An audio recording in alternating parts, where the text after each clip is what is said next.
Primeiro lhe apresentar, esse é o Dr. Davi Levi. Por favor, me corrija se eu estiver errada. É graduado, Ah, pós-graduado pela Universidade Federal de São Paulo, correto? E é médico correto. infectologista e atualmente trabalha em consultório próprio e também no Hospital Israelita Albert Einstein, certo? Sim, eu era professor associado 4, né, lá na Escola Paulista de Medicina, na Universidade Federal de São Paulo. Eu Sim. me aposentei lá agora, então eu só estou seguindo minha carreira no Hospital Albert Einstein, lá no meu consultório, e aqui no meu consultório em outro bairro de São Paulo. Deixou saudade na Escola Paulista, porque eu sei que você era um professor muito querido. Eu deixei. Eu gostava de dar aula, mas chega um tempo, você tem que mudar, você fica cansado. Infelizmente, os nossos hospitais públicos, isso é um ponto que está ocorrendo aí. A gente está vendo que essa infecção de coronavírus são muito deficitários. Sim. Eu cansei de dar, em bom português, murro em ponta de faca. Então, a gente acaba cansando e deixa o lugar para os mais novos, que têm mais esperanças e que têm mais energia para lutar aí e tentar melhorar um pouquinho a saúde do Brasil, É verdade. né? Mas uma pandemia dessa, ela expõe todas as feridas do sistema, né? Ah, E, verdade, é verdade. é, Estamos num momento aí muito crítico.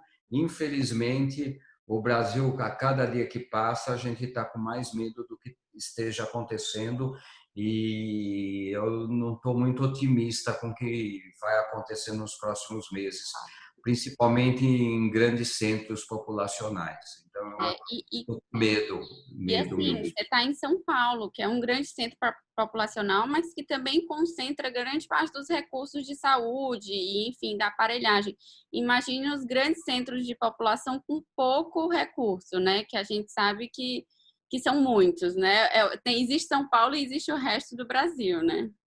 Na verdade, São Paulo é óbvio, uma mega metrópole, tem 15 milhões de habitantes, a grande São Paulo é um país inteiro, tem recursos, tem dinheiro, tem hospitais.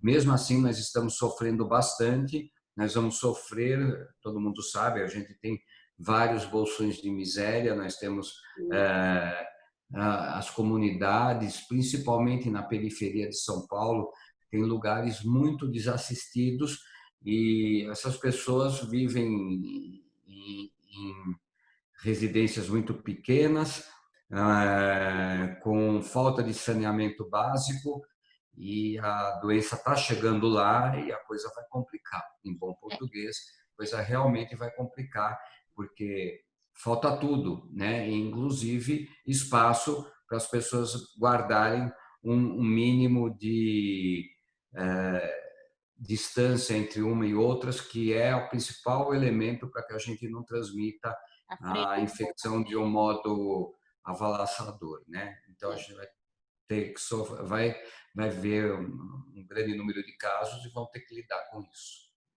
Assim, você, por estar no Einstein, acho que você viu a doença chegar no Brasil, né? Assim, e chegou pela elite, né? Chegou lá nas classes mais altas e agora ela está entrando mais nos meios mais desfavorecidos, né? Você está super correta, André. O primeiro caso ocorreu lá no Einstein, um indivíduo que era um executivo, e ele viajou para a Itália, que era um epicentro da infecção, voltou já doente. Ele não ficou grave, mas obviamente pelo ineditismo, né? Ele acabou ficando internado, foi acompanhado, ele evoluiu bem. Foi o primeiro caso. Hoje a gente sabe Ele, é, hoje a gente sabe que tem uma outra história por trás. Várias pessoas, a infecção já estava ocorrendo no Brasil, mas ninguém estava sabendo. Então, você acaba ouvindo histórias, né? Outro dia eu acabei pegando um motorista de táxi, depois que eu tive a minha doença, que eu já conto em 2 minutos o que aconteceu, sim. mas logo depois eu fui ver um paciente, uma senhora, que também estava com Covid, mas evoluiu bem, e eu estava conversando com ele, ele me contou que em fevereiro, no começo de fevereiro, ele ficou com os mesmos sintomas que eu tive, o mesmo quadro clínico. Ele falou: olha, doutor, eu pego vários pacientes que vieram da Itália, vieram até da China, no aeroporto aqui de São Paulo, no aeroporto de Guarulhos, e ele me contou a mesma doença que ele teve, mais que isso. A filha dele teve um quadro febril, muito tranquilo, com um pouquinho de o que ele chamaria de um resfriado. E a esposa dele também teve. Então, ele não foi registrado, ele não saiu nas manchetes, mas muito provavelmente ele também teve. Então, a gente tinha uma disseminação escondida, né? Que ninguém acabou observando e constatando, além desse primeiro caso notório do Einstein.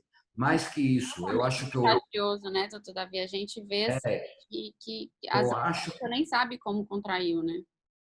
sim, eu acho que o carnaval foi um grande foco de contágio, tá?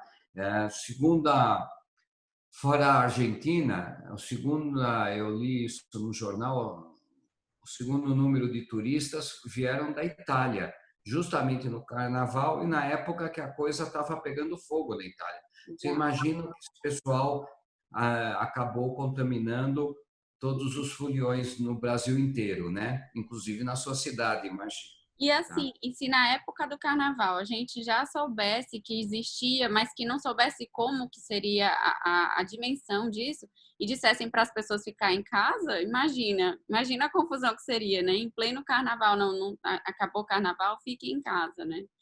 Então, Eu vejo com tristeza, isso não é uma crítica a um dirigente em especial. Eu acho que o Brasil todo tinha que se unir, nós tínhamos que ter um ministério de guerra ao Covid, chamar pessoas, economistas, médicos, epidemiologistas, pessoas que realmente entendem de disseminação da infecção e ter uma política nacional, obviamente, com cada área específica, com cada região específica, guardando as diferenças entre as regiões, há cidades que poderiam estar sem isolamento total, outras cidades que teria que ter um controle maior. Nós precisamos saber o tempo todo e a cada momento e isso era para ontem o número de infectados ter uma sorologia, um teste bem disseminado para todo mundo, para que a gente possa saber a real dimensão do problema em cada região. É fundamental isso, fundamental.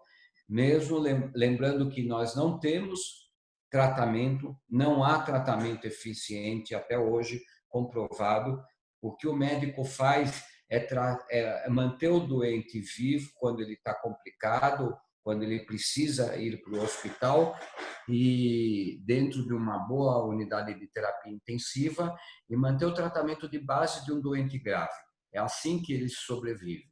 uhum. E, ao mesmo tempo, orientar a população. Quem não está grave pode ficar em casa, sim, pode ter uma assistência. Essa assistência pode até ser por telemedicina, por exemplo, Sim, coisa que hoje está sendo feita e é. funcionando. Tá? Eu era médico nas antigas, eu estou há 40 anos formado, eu era contra a telemedicina e hoje eu estou me adaptando, estou fazendo muito disso e isso é necessário e ajuda, realmente ajuda. É uma coisa que a gente tem que pensar. É um recurso, né, que tem, que a gente vai Com tem certeza, que usar, né? Não tem jeito.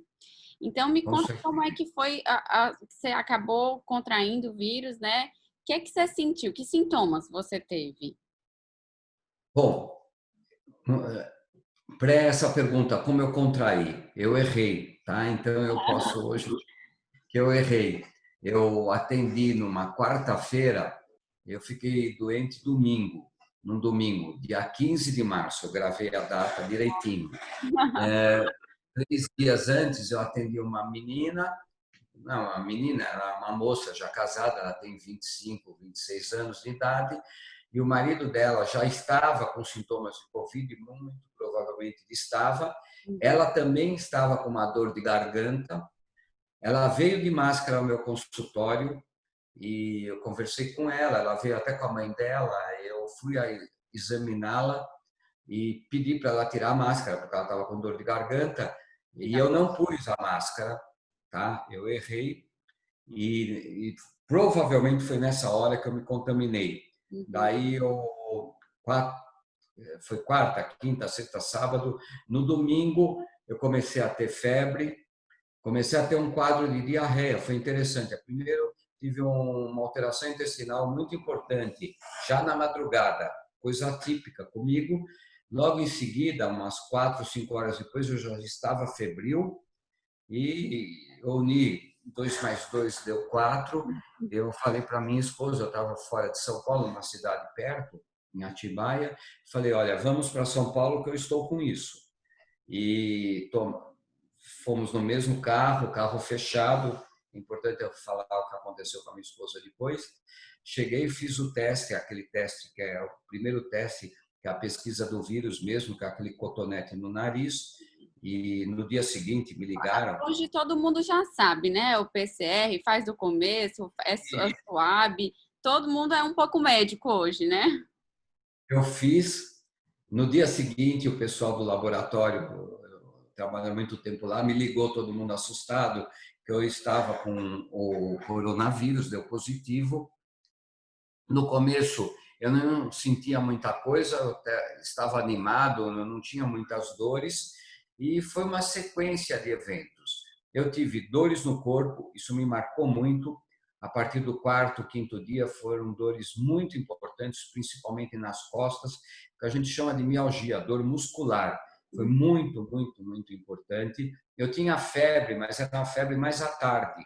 Eu acordava até relativamente bem, e a febre à tarde. Comecei com uma dor de garganta que passou e uma dor de cabeça que também passou. 2 dias depois eu não sentia mais isso, nem a dor de garganta, nem a dor de cabeça. Logo em seguida veio a anosmia, que é a perda do olfato, e a perda do paladar também. Então eu perdi o olfato e paladar. Você teve sintomas muito floridos, né? Como a gente É, fala na medicina, teve um quadro. depois eu tive tosse, lá pelo 7º dia eu comecei a ter muita tosse. E é uma tosse que a gente chama de não produtiva. Eu não tinha expectoração, era uma tosse seca, muito irritativa. Se eu falasse, piorava. E então eu fiquei quietinho em casa e eu tinha um oxímetro, né, que é um aparelho que a gente mede oxigênio.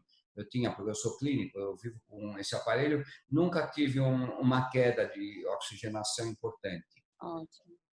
E a coisa foi passando, lá pelo 10º dia, 11º dia, eu já estava bem melhor, e quando completou 2 semanas, eu basicamente me dei alta. As minhas filhas, uma delas é médica e sou amiga, né? Brigaram comigo, me obrigaram a ir no médico nesse meio tempo. Um belo dia eu fui, ele me examinou, ele concordou com tudo. Eu tomei remédios sintomáticos, mas é importante eu falar, eu acabei tomando a cloroquina, a famosa cloroquina e a azitromicina, o que eu fiz algo contra os meus princípios, tá? Por quê? Eu hoje me arrependo amargamente. Por que contra os meus princípios? É muito importante a gente falar isso. Porque eu vivo apregoando que a gente tem que usar só remédios baseados em evidência científica, em estudos clínicos, e eu sou adepto fiel da medicina baseada em evidência. E a gente não tinha nenhuma evidência de que a cloroquina e essa azitromicina até pode ser usada para prevenir outra infecção secundária, que é um antibiótico conhecido.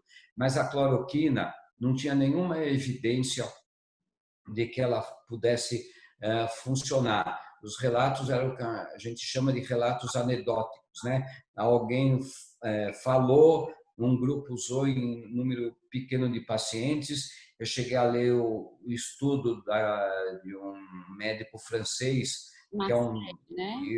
e esse trabalho é muito mal feito, extremamente mal feito, e ele acabou gerando aí que o mundo inteiro apregoasse o uso da hidroxicloroquina.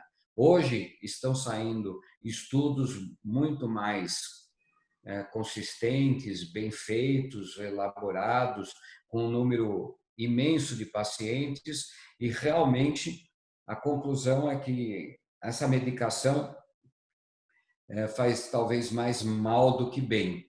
Mas eu entendo, eu até me senti como paciente, eu era um paciente e eu queria fazer alguma coisa, né? Sentiu Eu, alguma diferença a partir do momento que você tomou a cloroquina? Você sentiu alguma melhora do seu quadro, ou psicologicamente ou fisicamente mesmo, ou não? Andressa, eu não posso falar isso, não. Eu até senti alguns efeitos colaterais. Ah, é? Eu senti o coração batendo diferente, o que a gente chama de extrasístole, coisa que eu nunca tive, Aham. até me deu um pouco de medo e até me deu um pouco de zumbido, que é um efeito colateral da hidroxicloroquina. Senti também, teve uma hora que eu tive diarreia e eu não sei, a primeira diarreia foi do coronavírus, que eu não estava tomando cloroquina, eu tomei no segundo dia. Mas as outras diarreias eu fiquei até com a impressão que ela possa ter contribuído. Sim. Então, Os efeitos eu colaterais da não hidroxicloroquina. hoje eu não diria hoje que eu melhorei por causa dela, tá? E talvez eu tenha tido alguns efeitos colaterais. Entendi. Eu, como paciente, paciente quer tomar alguma coisa, né? Então eu queria tomar alguma coisa. Uhum. Eu hoje tento controlar meus pacientes sem nada. Eu falo mais com eles, então acho que quanto mais a gente fala, melhor é, porque Sim. a pessoa fica calma, mas eu evito dar coisa que realmente eu sei que não funciona. Quando Aham. o paciente está grave, ele tem que ir para o hospital, ele precisa de suporte de oxigênio, ele vai para o hospital e você tem vários degraus ali de procedimento. Você vai desde um catéter de oxigênio, que é uma coisa muito simples, até eventualmente o doente necessitar de uma intubação, de um aparelho de respirar, um respirador, né? Esses famosos respiradores. E Sim. aí tem um adendo. Primeiro, a maior parte dos pacientes vão evoluir bem. Eu evolui bem, eu não me internei. A minha esposa pegou, então, complemento disso. No domingo, nós fomos de carro, carro fechado, com ar-condicionado. 3 dias depois, domingo eu fiquei doente, quarta-feira ela ficou doente. E o caso dela foi super benigno. Ela não teve basicamente nada. Ela teve um pouquinho de dor nas costas, um pouquinho de febre. E a Andressa, olha, 2 dias depois ela estava ótima. Então, tão bem que ela já decidiu arrumar a casa inteira, jogou metade das minhas roupas fora e eu não tinha forças para brigar com ela, Ah, né? Eu estava lá. imagina. Então, ela acabou lá com o meu armário, mas brincadeiras à parte, ela teve um quadro bem benigno. Quando vocês E, viajaram juntos de carro, você na hora não é, podia exatamente. transmitir, ou você não Foi sabia? aí que a transmissão ocorreu. Um pouquinho antes, a gente sabe hoje, como médico, que a transmissão é maior no primeiro, no segundo, no terceiro dia de doença. Uhum. Então, é o período que a pessoa está com uma alta viremia e transmitindo. Então, você fechado num carro, ela obviamente pegou. E a gente não tinha máscara, e eu estava sem máscara, ela também. Foi aí que ocorreu a contaminação.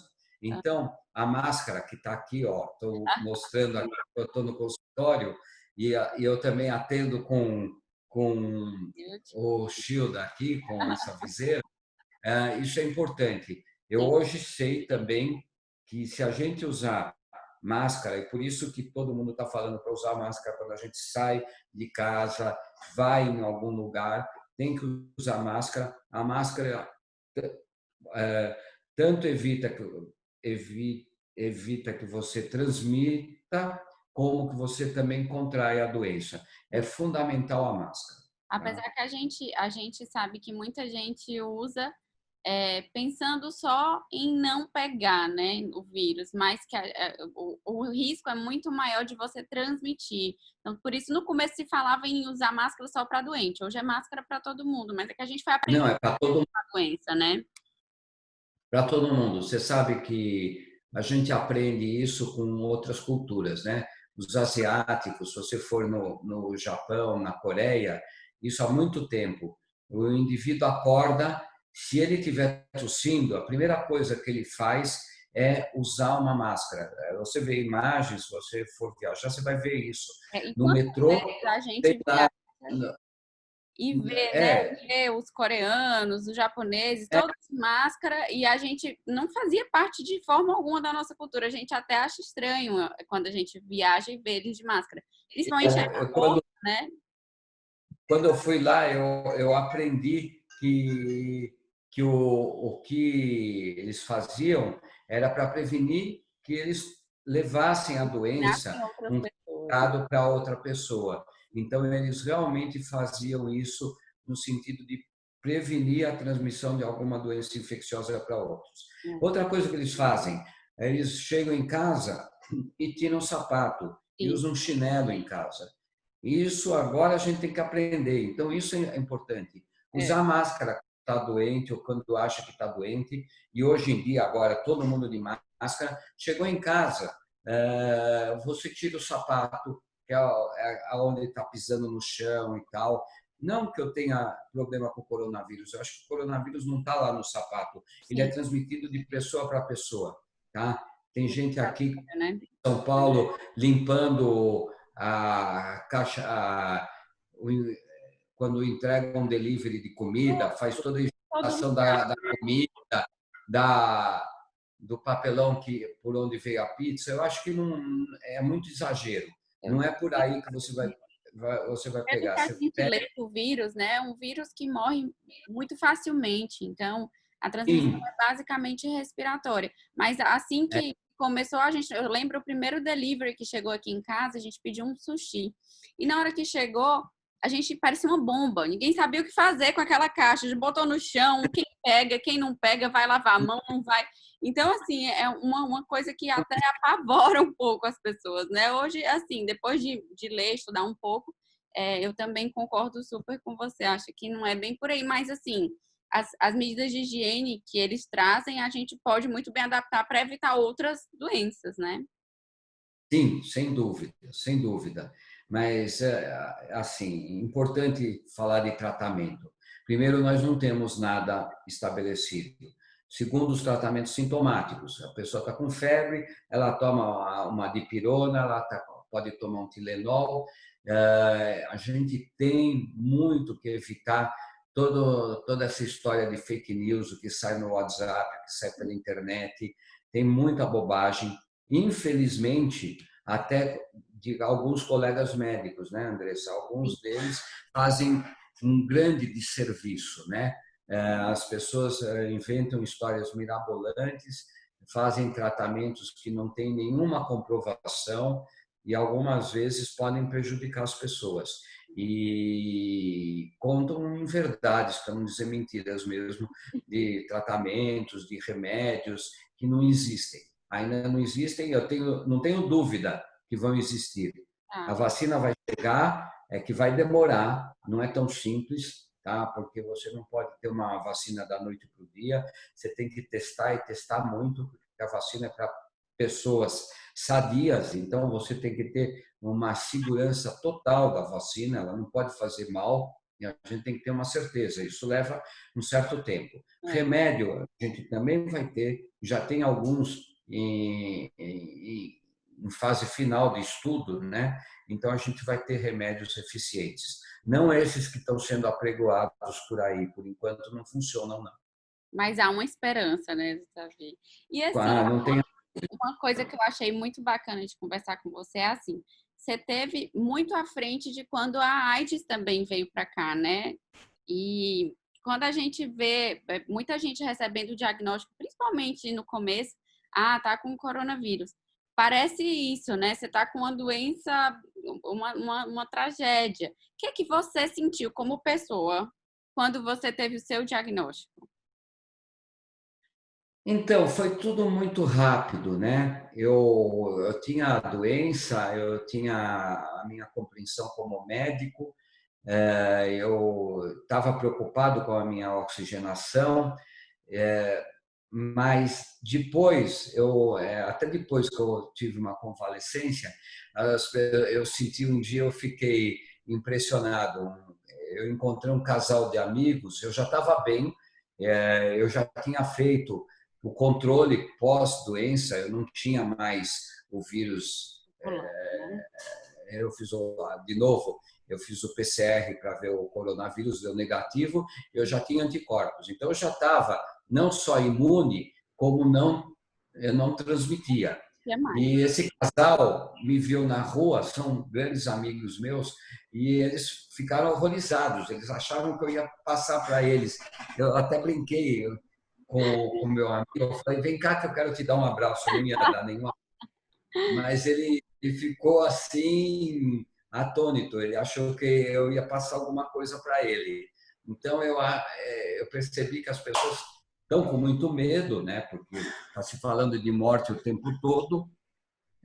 Assim, a gente tem que contextualizar isso. Realmente, algumas pessoas morrem, mas muito mais pessoas vão ter um quadro benigno, um quadro tranquilo. Não vamos minimizar a doença, mas tem grupos de risco já a gente sabe. Mas depois que a pessoa cura, ela está curada, ela não vai transmitir, não vai, ao contrário, mas ela realmente é uma pessoa que não só não vai transmitir, como ela não vai pegar, e em algumas vezes ela pode até doar. Eu cheguei a não fazer isso porque os doadores de plasma têm que ter menos de 60 anos, já passei da idade, mas o meu plasma poderia até servir, é um dos tratamentos ainda experimentais que está se discutindo, plasma de convalescente, de pessoas que tiveram, né? Então, a gente acaba podendo, as pessoas podem até contribuir até com uma tentativa de melhora nas pessoas que estão com vírus doando plasma, né? Quando teve HIV, é até interessante, eu vivi tudo isso. Eu me formei um pouquinho antes de começar o HIV. Eu me formei em 79, HIV, os primeiros casos foram em 81. Mais uma vez, voltando lá para trás, 81 foi o marco oficial, mas nós médicos, principalmente em São Paulo, já estávamos vendo alguns pacientes com quadros muito esquisitos, que hoje eu não tenho dúvida nenhuma que eram os primeiros pacientes com AIDS. E quando eu dava aula, eu falava que nunca em tão pouco tempo a medicina soube tanto sobre uma doença quanto a AIDS. E só para lembrar, entre os primeiros casos e a identificação do vírus demorou 2 anos. O vírus, a doença foi descrita em 81, só em 83 que os médicos, 2 cientistas franceses, descreveram, identificaram o HIV. Hoje todo mundo sabe que é HIV, mas demorou 2 anos. Teve 1000 conjecturas o que era. No coronavírus, em menos de um mês, os chineses, ninguém imaginava que os chineses iriam fazer isso lá, a China era totalmente subdesenvolvida naquela época, os chineses identificaram o vírus, isolaram o vírus e já tinha teste. Isso demorou 2 anos, 3 anos para ter um teste. O teste para HIV era um teste muito ruim, tinha uma janela imunológica de 6 meses, hoje não tem mais. E o teste, apesar da gente ainda saber que esse teste que existe para o coronavírus não ser excelente, mas ele é muito melhor do que esses primeiros do HIV. E o tratamento, o primeiro tratamento para o HIV demorou 6 anos, foi em 1987. Os doentes morriam sem ter nada para se fazer. A gente tratava as infecções decorrentes do HIV, mas não HIV. Então, hoje, a gente está querendo remédio para agora, mas tem que lembrar que demorou 6 anos para o HIV ter algum remédio. A gente vai ter remédio em 2, 3 meses, já vai ter remédio, tem que ter uma produção industrial e tal, mas vai ser lançado rapidamente alguns remédios, já tem alguns no final de linha para serem usados, né? Então, eu fazendo um contraponto do que aconteceu com HIV, hoje você imagina a quantidade de informações que a gente tem com o coronavírus. Hoje de manhã, alguém me falou, saiu, no mês que passou, 9.000 artigos nas revistas médicas boas, e de referência sobre coronavírus. É um absurdo. Enxurrada de informação, né? E de tudo, informação de tudo. Eu estava lendo também sobre a quantidade de estudos de vacina. Se eu não me engano, também são mais de 1.000 estudos de vacinas. Então, assim, vai ter alguma coisa, é muito rápido. Também a necessidade é mundial, né? Ao mesmo tempo, todo mundo está precisando das mesmas coisas ao mesmo tempo. Então, não tem como se desenvolver, não se desenvolver um tratamento, uma vacina, é muito interesse, né? Bom, na sua área já tem um atlas dermatológico de alterações do corpo. É, Aliás, uma coisa, durante a minha doença, eu tive algumas coceiras e umas pápulas, algumas lesões, que de vez em quando eu tenho. A sua colega não me tratou adequadamente, nem deu bola para mim, a doutora Juliana, vou dar um mas hoje questão de pode ficar Juliana. com ela. Mas eu tive nas costas, tive no couro cabeludo, na região occipital, e hoje eu sei que aquilo era do coronavírus. Tá? E eu nem imaginei Passou na época, no que. tempo, né? Mas é É, e ela mesmo que brinca, né? Hoje não existe mais nenhuma doença, nem dermatológica. Tudo é Covid. Tudo, tudo, tudo. é, A gente tem um chat para discutir algumas doenças, né? A gente manda caso, tudo ela sempre responde. Covid. Covid. Hoje tudo é Covid. a doença está impactando o mundo inteiro, Com né? Então certeza. é isso aí, É. é isso aí. Doutor Davi, para finalizar, então, que eu já tomei muito do seu tempo de final de consultório, que mensagem que você gostaria de passar assim, para as pessoas, no sentido de tranquilizar mesmo, de mostrar como foi você lidando pessoa física e não pessoa jurídica, doutor Davi, com a doença? Que você acha que é importante para as pessoas saberem? Então, eu acho importante falar que essa doença está impactando o mundo. Um dia vai acabar, um dia nós vamos ter um controle, e esse controle, obviamente, é com a vacina. Enquanto isso não existir, nós vamos ter que usar máscara, nós vamos ter que realmente voltar efetivamente com a orientação dos gestores, dos políticos, dos gestores das cidades, dos estados e, eventualmente, do país, nós vamos ter que começar a ativar alguns setores da economia, porque eu estou muito preocupado também com isso, e nós vamos usar máscara, né? Nós vamos usar máscara, nós vamos aprender a lavar a mão, nós vamos aprender a usar álcool gel quando for necessário. Quem não puder comprar, o governo, os estados vai ter que distribuir isso. A gente vai ter que criar condições para voltarmos a viver, sairmos das nossas casas, porque senão nós vamos sobreviver de outra forma. É, Mas eu vejo que realmente existe uma luz no fundo do túnel, nós vamos encontrar caminhos, como toda a humanidade sempre encontrou, de suplantar mais esse grande desafio. adorei, adorei conversar com você. Uma pessoa extremamente Realmente, didática. A gente vê que até a escolha do palavreado é para todo mundo entender mesmo. Positiva, alto astral, gostei demais. Foi um prazer.